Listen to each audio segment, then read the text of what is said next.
Welcome you all to Sarthi IAS. Guys, UPSC has recently announced its mains 2024 result, and after the result always there is a dualism. There are people who have cleared the examination and there are students who could not clear the examination, है ना? ऐसे में अगर आपका mains नहीं clear हुआ है, what should be the way forward?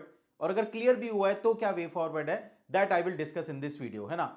देखिए, मैं सबसे पहले अपना एक्सपीरियंस शेयर करना चाहूंगा. I had given 4 mains to UPSC CSC examination and 2 mains I had failed and 2 mains I had succeeded. तो इन दोनों में क्या डिफरेंस है and how you should approach, मैंने कैसे ओवरकम किया था, that I will discuss with you, है ना? तो देखिए, सबसे पहले ब्रॉडली अगर आप रिजल्ट देखेंगे, around 2800 students have cleared the mains examination and 11,000, roughly 11,000 student, overall 14,000 people were writing the mains and 11,000 student could not clear it this time, है ना? ये broader result रहा है. First of all, those who have cleared the mains examination, first of all, congratulations. This is actually a very serious stage of this examination and I hope कि next stage में भी आप और अच्छा perform करें. Sarathi is starting its interview guidance program, उसके लिए link नीचे डिस्क्रिप्शन बॉक्स में दिया है. For the further detail, I will make separate video. This video is about those people who have actually failed the mains examination, है ना? Even those who have succeeded, remember this thing. एक और stage बचा है exam का. Out of 2800 people, only 1000 people will get through this examination this year, है ना? तो out of these 1800 people will fail at next stage. ठीक है? तो be cautious about this variable. Now, if you couldn't clear the mains examination this year, तो क्या approach, क्या thinking, क्या स्ट्रैटेजी होना चाहिए, उसके बारे में थोड़ा डिस्कस करते हैं, है ना? देखिए, सबसे पहले लॉजिक को थोड़ा साइड करते हैं. This is not a logical matter at this moment, this is more of an emotional and feeling matter, है ना? आई एम श्योर अगर आप मेंस नहीं क्रैक कर पाए, और मेंस में ना बहुत मेहनत भी जाता है मेंस देने में, है ना? आप टेस्ट सीरीज लिखते हैं, 7-8 दिन का तो पूरा मेंस देने का प्रोसेस ही है, एंड उसके बाद आप एक्सपेक्ट भी करते हैं. भाई 2 महीने पिछले आपके एक्सपेक्टेशन में भी गए होंगे कि आप मेंस क्रैक कर लोगे. तो ऐसे में जब आप सेटबैक फेस करते हैं, है ना, तो emotionally it is a very challenging situation कि दोबारा से अटेम्प्ट देना ना देना, है ना? आपने जो पिछला समय स्पेंड किया है प्रिपरेशन में, क्या वो समय वेस्ट हो गया है? किसी के 3 अटेम्प्ट हुए हैं, किसी के 4 हुए हैं, किसी के 5 हुए हैं. अगली बार प्रीलिम्स हो या ना हो, अनसर्टेनिटी है. एक जो फीलिंग आता है ना कि we have wasted our life, वो फीलिंग यहां पे एड्रेस करना सबसे पहले बहुत इंपॉर्टेंट है ना? देखिए, मैं आपको अपने एक्सपीरियंस से बताता हूं, चाहे 4 मेंस का एक्सपीरियंस हो या 6 अटेम्प्ट का एक्सपीरियंस हो. The most important thing here is you should not let this failure define you. देखिए, फेलियर अभी आपको एक मिला है, लेकिन अगर आपने इसे परमानेंट बना लिया तो इट विल डिफाइन यू, है ना? अगर आपने 3-4 दिन का ब्रेक लिया, उसके बाद आपने दोबारा अपना नेक्स्ट क्या एडवेंचर है. देखिए, life is all about adventure. मैं आपको एक स्टोरी भी बता सकता हूं. पॉपुलर लीडर है इब्राहिम लिंकन. इब्राहिम लिंकन जो यूएस के प्रेसिडेंट रहे हैं, है ना? You have obviously must have heard about the name of Abraham Lincoln. Before becoming the US president, he was trying to win many election within the US. बहुत different different level पे elections लड़े, and I was checking it on the internet. 12 times he had lost before becoming directly the president of the United States of India, POTUS. ठीक है? तो अब आपको तो नहीं पता होगा ना ये फैक्ट. मैं आपके लिए गूगल करके आया हूं, देख के आया हूं, पढ़ के आया हूं. उनकी एक बुक है टीम ऑफ राइवल्स, है ना? वो बुक पढ़ी थी मैंने जब मैंने ये चीज नोटिस की थी. तो आपको तो नहीं पता था ये 12 जो इलेक्शंस हैं वो इब्राहिम लिंकन ने लॉस्ट किए हैं. आपको क्या पता था कि great personality once the president of the US, right? तो this is what I am talking about. You should not let this failure define you. Pick up the next thing. वो नेक्स्ट थिंग क्या होगी? क्या वो UPSC होगा, state PCS होगा, या कुछ और होगा? वो हम डिस्कस करेंगे आगे.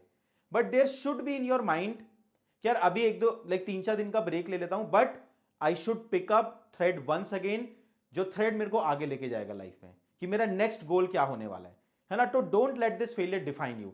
एंड अगेन, इसके साथ साथ 1-2 और इमोशंस बहुत ही पावरफुल मैंने देखे हैं जो आफ्टर दिस फेलियर आते हैं. One of the emotion is कि we are letting down our family, है ना? We are not fulfilling the expectation of our near one, dear one, है ना? देखिए, मैं एक चीज बोलूंगा, ऑलरेडी बहुत बर्डन एक यूपीएससी एस्पिरेंट अपने ऊपर कैरी करता है. This is the burden you should totally avoid and ignore. You need to understand this thing. काफी रियलिस्ट बात बोलूंगा, शायद कुछ लोगों को हर्ट भी हो, कुछ लोगों को लगे कि लाइक बहुत ही मीन बात मैंने बोली है, but this is the reality. ये मैं अपने 6 अटेम्प्ट देने के बाद रियलाइज किया, if you are giving the UPSC CSC examination, then you are for everybody in the society, you are like a horse on which everybody is betting, उससे ज्यादा नहीं है, उनकी एक्सपेक्टेशन उससे ज्यादा नहीं है ना। तो ultimately you need to understand you are giving this, आपका डिसीजन था इस एग्जाम को देने का, है ना। रिजल्ट अच्छा है तो भी आपका, बुरा है तो भी आपका, and you are not accountable to anybody else with respect to this result, है ना। तो दूसरों की एक्सपेक्टेशन का बर्डन तो बिल्कुल मत लो। अल्टीमेटली एक ही प्रॉब्लम है आपकी, आपका करियर कैसे सेट होगा, है ना। हम अपनी प्रॉब्लम को मल्टीप्लाई करते हैं, एक ये कोर प्रॉब्लम यही है कि करियर आगे कैसे सेट होगा। आपके दिमाग में क्या क्या प्रॉब्लम चल रही हैं, और कि घर वालों का ये एक्सपेक्टेशन था, फ्रेंड्स का ये एक्सपेक्टेशन था, एटसेट्रा एटसेट्रा, है ना। उन सारी प्रॉब्लम को तो साइड कर दो, एक ही प्रॉब्लम को पकड़ना है, आगे हमारा करियर कैसे सेट होगा। Because once you will have a good career, ये सब भूल जाओगे आप, चाहे वो यूपीएससी में हो, सिविल सर्विसेज में हो, स्टेट पीसीएस में हो, या कहीं और हो, ठीक है ना। तो this is the core problem on which we need to focus, है ना। अब देखो, अब यहां पे जब ये फीलिंग और इमोशंस हाई रहते हैं, तो हम बहुत सारे डिसीजन कई बार रश में भी ले लेते हैं। कुछ लोग प्रिपरेशन छोड़ देते हैं या कुछ और डिसीजन ले लेते हैं लाइफ में, है ना। मेरा क्या अंडरस्टैंडिंग है, 3-4 दिन तो बिल्कुल कहीं ट्रिप पे चले जाओ। आप ना तो पढ़ने वाले, आपको लग रहा है कि आपका मेंस नहीं हुआ और आप कल से ही मेंस की तैयारी शुरू कर दोगे, और आपको वो इमोशंस पावरफुल नहीं होंगे आपके ऊपर, तो दिस इज टोटली इम्प्रैक्टिकल। 3-4 दिन आप वैसे भी नहीं पढ़ने वाले, है ना। आप वैसे भी 3-4 दिन क्या करने वाले, you will क्रिप about your result, destiny, मेरे साथ ही ऐसा क्यों होता है, ब्ला ब्ला ब्ला, है ना। इट इज गुड कि आप 3-4 दिन का ब्रेक लो। एक ऐसा दोस्त, 1-2 दोस्त तो जीवन में सभी के पास होते हैं, है ना, जो कि आपको जज ना करता हो इस रिजल्ट के बेसिस पे, उसके साथ कहीं चले जाओ, 3-4 दिन का ब्रेक लो, उसके बाद आके डिसाइड करो what is way ahead for you, ठीक है ना। वे अहेड क्या होना चाहिए इन माय ओपिनियन, है ना। देखिए, अब वे अहेड आपकी जर्नी, डिसीजन आपका, है ना। हर जर्नी यूनिक होती है, आपकी जर्नी आपका डिसीजन। मैं आपको कुछ ब्रॉडर अंडरस्टैंडिंग ही दे सकता हूं, है ना। तो कुछ ब्रॉडर अंडरस्टैंडिंग मेरी साइड से क्या है, सबसे पहला सवाल आपके दिमाग में आता है, नेक्स्ट अटेम्प्ट और नॉट, देना चाहिए या नहीं देना चाहिए, है ना। देखिए, पहले 2-3 चीजें मैं यहां पे क्लियर करूंगा regarding this UPSC CSC preparation. काफी लोग पिछले 3-4 साल में, जैसे जब से 12th फेल मूवी आई है, तो काफी लोग ये भी बात करते हैं कि this is why people are giving this exam, है ना। इज इट वर्थ इट कि 4-5 साल इंसान अपने लाइफ के स्पेंड कर रहा है इतने प्रेशर में, और उसके बाद ऐसा मिल भी क्या रहा है, ब्ला ब्ला ब्ला, सो मेनी थिंग्स मैंने पिछले 2-3 साल में सुनी। देखो, मेरा क्या मानना है, why we give this exam, of course one of the reason is very good career. इसके अलावा इस एग्जाम की जो प्रिपरेशन है ना, उसकी प्रिपरेशन की भी अपनी एक हाई होती है। एक नॉर्मल जॉब लेके, है ना, एक रेगुलर जॉब लेके सारी चीजें आपकी लाइफ में सही चल सकती हैं, लेकिन उसके बाद भी क्यों हम और चीजें परस्यू करते हैं लाइफ में, why we want to always hit above our weight, because it gives us high, it is adventurous, है ना। तो अगर हम इसे खाली लॉजिकल मैटर से सोचेंगे ना कि हमें नेक्स्ट अटेम्प्ट नहीं देना चाहिए, हमें 2 साल हो गए, 3 साल हो गए, तो उस हिसाब से तो एक भी अटेम्प्ट नहीं देना चाहिए था, है ना। तो अगेन थोड़ा सा अपनी इंडिविजुअल जर्नी चॉक आउट करो कि हाँ यार, ये जो प्रिपरेशन है, जो सिविल सर्विसेज एग्जाम है, जो आईएएस की जॉब है, वो मेरे लिए इंपॉर्टेंट है ना। आप अपने बेसिस पे डिसाइड करो। एंड अगर आपको 4 से कम अटेम्प्ट अभी हुए हैं, 4 से कम मतलब आपने 3 अटेम्प्ट दिए हैं, या 2 दिए हैं, या 1 दिए हैं, तो मेरा सजेशन आपको क्या है, ट्राई अगेन नेक्स्ट ईयर, है ना। नॉट मैंडेटरली आपको कोई बैकअप ढूंढने की जरूरत है। अगर आपके अभी 3 ही अटेम्प्ट हुए हैं, 2 हुए हैं, 1 हुए हैं, तो आपको अभी बैकअप ढूंढने की कोई मैंडेटरी आवश्यकता नहीं है। Of course it also depends upon your financial situation, आपको कितना अच्छा बैकअप है अपनी फैमिली से, फ्रेंड से, है ना। अगर इतना अच्छा बैकअप नहीं है, तो ऑफकोर्स आपको कुछ और फाइनेंशियली एंगेज होना पड़ेगा, जहां पे कि कुछ रिम्यूनरेशन आपके पास है और आप अपनी प्रिपरेशन को सस्टेन कर पाओ। बट अगर कोई मेजर फाइनेंशियल इशू नहीं है, और अटेम्प्ट अभी आपके 3 ही हुए हैं, या 3 से कम हुए हैं, इफ लेस देन 4 है ना, तो आपको दोबारा अटेम्प्ट देना चाहिए। 2 बैक टू बैक मेंस देना काफी इंपॉर्टेंट लगता है मुझे, टू एक्चुअली जज कि हां, if you have potential to crack this examination और नॉट, है ना। आपने इस बार एक मेंस दिया, अगर आप नेक्स्ट ईयर मेंस देंगे, तो सिग्निफिकेंट अबव आप परफॉर्म करेंगे इस मेंस के कॉन्ट्रास्ट में, क्योंकि आप बैक टू बैक मेंस दे रहे हो। इस बार वैसी मेंस और प्रीलिम्स के बीच में टाइम कम था, तो जो भी आपने प्रिपरेशन करी, वो नेक्स्ट ईयर आपको रिवॉर्ड देने वाली है। ठीक है ना। तो ट्राई अगेन नेक्स्ट ईयर। अब जब ट्राई करना है तो थोड़ा सा ऑब्जेक्टिव एनालिसिस करना जरूरी है, जो इस बार आपने मेंस में करा। पिछले 2 महीनों में आपको लग रहा होगा कि हाँ हो जाएगा मेंस। अनलाइक प्रीलिम्स, मेंस में होप सबको रहता है। प्रीलिम्स में तो आप एग्जामिनेशन सेंटर से बाहर निकलते हो, अपने आंसर लगा लेते हो, आपको पता लग जाता है होने वाला नहीं होने वाला है। मेंस में होप सबको रहता है कि हो सकता है, इंटरव्यू कॉल तो आ ही सकता है, इस टाइप का होप तो रहता ही है। अब नाउ आपको पता है कि आपका मेंस नहीं हुआ, we need to do some objective analysis. थोड़े टॉपर के आंसर कॉपी खोलो, आइडेंटिफाई करो। देखो मार्क्स आने वाले मई जून में, उससे पहले पता होना चाहिए कि हमें कहां कहां काम करना है, कि मेरा ये पेपर वीक है, ये पेपर वीक है, यहां पे आंसर राइटिंग कम है, यहां पे कंटेंट कम है ना। प्रिपेयर अ रिपोर्ट कार्ड कि यहां पे मेरा कंटेंट वीक है, ये टॉपिक मैंने नहीं पढ़ा था, यहां पे मेरी आंसर राइटिंग वीक है। वो ऑब्जेक्टिव एनालिसिस एक रिपोर्ट कार्ड आपके पास रेडी होना चाहिए at the end of this week, I would say. वो objective analysis is the first task. उसके बाद once that report card you are having, then मेरा सजेशन आपको ये रहेगा जनवरी एंड तक मेंस की तैयारी करो। भाई अगला आपका टारगेट क्या है? प्रीलिम्स नेक्स्ट ईयर, है ना। लेकिन प्रीलिम्स के लिए अगर आप पीछे भी प्रीलिम्स क्रैक करके आए हैं तो फेब, मार्च, अप्रैल, मई, ये 4 महीने बहुत हैं आपके लिए। 4 मंथ्स आर गुड इनफ। जिसने पीछे मेंस दिया है उसके लिए 4 महीने बहुत हैं प्रीलिम्स एग्जामिनेशन के लिए। तो अब जो हाफ ऑफ द दिसंबर है एंड जनवरी है, 45 days you can invest in mains examination. ये जो ऑब्जेक्टिव एनालिसिस आप करोगे, इसमें जो बिगेस्ट गैप होंगे स्पेशली कंटेंट में। देखिए content again next year prelims के बाद कंटेंट अपग्रेड करना बहुत मुश्किल होगा आपके लिए। टाइम अगेन नेक्स्ट ईयर भी शॉर्ट है प्रीलिम्स और मेंस के बीच में। तो by mid December till January and, जहां भी कंटेंट में मेजर गैप है मेंस में, उस गैप को ब्रिज करो।